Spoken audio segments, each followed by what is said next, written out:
I had to post this video because I get so frustrated when people aren't seeing the truth of what's really going on. And first of all, I live in Canada, and I will tell you firsthand, we have no justice system, we have no government systems, and our economic systems are completely fucked.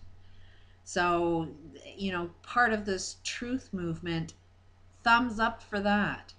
But we still don't see the big picture, and there is no enemy. We are our own enemy because we don't know what we're doing. We are not being responsible and accountable. Who do you work for? How do you earn your living? What products do you buy? How do you live your life is causing everything. While you see there's an enemy out there, you ain't seeing that what you're doing is supporting a system. As a matter of fact, I know for a fact Alex Jones supports our justice system. It's totally corrupt, yet he feels the answer is all about getting the bad guys and putting them up in front of a judge. They friggin' own the court system. From my perspective, and not seeing a justice system and being violated through a justice system, I am pissed off at anybody who even uses a justice system because it's like saying it works when it doesn't work. We need everybody not to use any court system, not to validate it in any way, shape, or form, and then maybe we start to see some changes. But as long as the rich guy can think that I can get justice in a court system, yeah, the rich guy will always win. Now, in this interview with Ron Paul, I took some clips. He's literally saying that accidents happen, and BP oil, we need to just learn from this. Well, I'm pretty sure environment, they knew this all along. They just were after it. It cost too much to do the right thing. And regulating them, sorry, that doesn't work either. There's a bigger picture going on and we don't see it. And it's individual. Every single one of us have to be a lot more accountable, and we have to be paying attention to each other. How much harm are we doing to each other? When you want to earn your biggest buck, guess what? You're going to be hurting somebody. It's not about earning the biggest buck. Otherwise, you're part of this industrial problem that is destroying the whole friggin' economic system.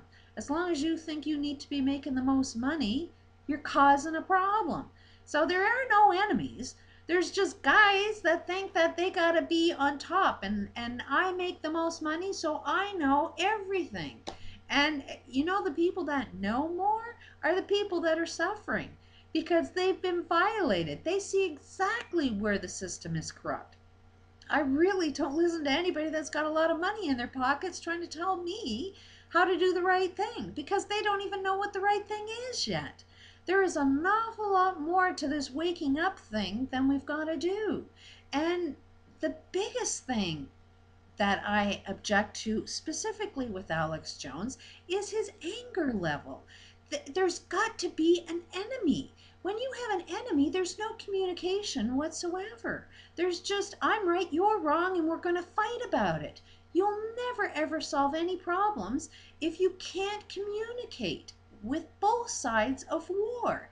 And to think that you're going to find peace through a war mentality is insanity. You're going to turn into everything you hate. So here's a clip.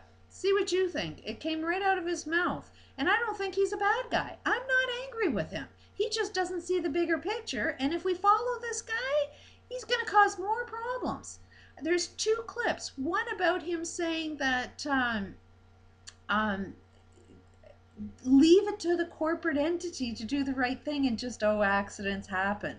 Accidents don't happen. Accidents are preventable. You just don't want to see it. And then he goes on and talks about minimum wage, and that if we actually increase minimum wage, we'd lower employment. Well, here's a concept. Why not lower wages that big corporations are allowed to make and increase minimum wage? Where on the planet do we think that just because you have a good idea that entitles you to make more money? Just because you have the money to invest in something doesn't mean you get to make all of the money. Your big idea is nothing without the laborers. You have a zero, you have Zippo unless you have people producing it for you. So there's an equal partnership there, but yet the financial end is not very equal at all. So to say that the poor guy's got to do a lot more labor for a lot less pay, and we're going to follow that guy because he's saying the right thing, he hasn't got the picture yet. And sorry, but a lot of people are going to be pissed off thinking that big business should be allowed to make money.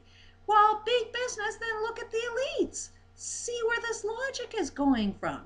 And what person that's, a fan of Alex Jones doesn't have a business that he's willing to give up some of his income and give it to his employees? None of them. Every single one of you guys that have your own businesses will not pay your employees equal to what you make. You will always earn the bigger buck because you always think you're better and you're more deserving. Exactly what the elites are doing. So my main point is we need to wake up to see that there is no enemy. We are our own enemy. And I ain't saying I'm perfect. I am saying, I'd like to find a group that is interested in calmly finding solutions, because there is so many good solutions, but this war mentality is not it, and this enemy mentality is not it. We just do not understand the enemy, and the enemy is not understanding us. And as long as we're angry and having these truth videos and anger, they're just, you're feeding into it, and you're giving them a license to say, see how crazy these people are? And they're looking from their perspective. You've got to understand, they're viewing you from their perspective, just like you are viewing them from your perspective. Change your perspective. Jump into the other person's point of view so you can see what's going on. What I don't like from the president's administration is this sort of, I'll put my boot heel on the throat of BP. I think that sounds really un-American in his criticism of business. I've heard nothing from BP about not paying for the spill. And I think it's part of this sort of blame game society, in the sense that it's always got to be someone's fault, and instead of the fact that maybe sometimes accidents happen.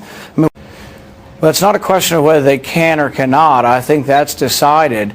I think the question you have to ask is whether or not, when you set the minimum wage, it may cause unemployment. Those who are at the lowest wages, if you raise the wage to a certain rate, if it's above what the employer deems that their labor is worth, they won't get hired. So the least skilled people in our society have trouble getting jobs the higher you make the minimum wage. And it's one of those things where you see on the surface, you say, oh, all these workers at McDonald's got raised 50 cents an hour, but what you don't see is there were 21 workers and now there's 15 workers if you raise the minimum wage too high. If it were a good idea to raise the minimum wage and it worked, why don't we raise it to $20 an hour or $30 an hour? Obviously, there is a point where you get to that you cause unemployment, and I'm not sure the government's always really the smartest in the world as far as economic decisions. But you wouldn't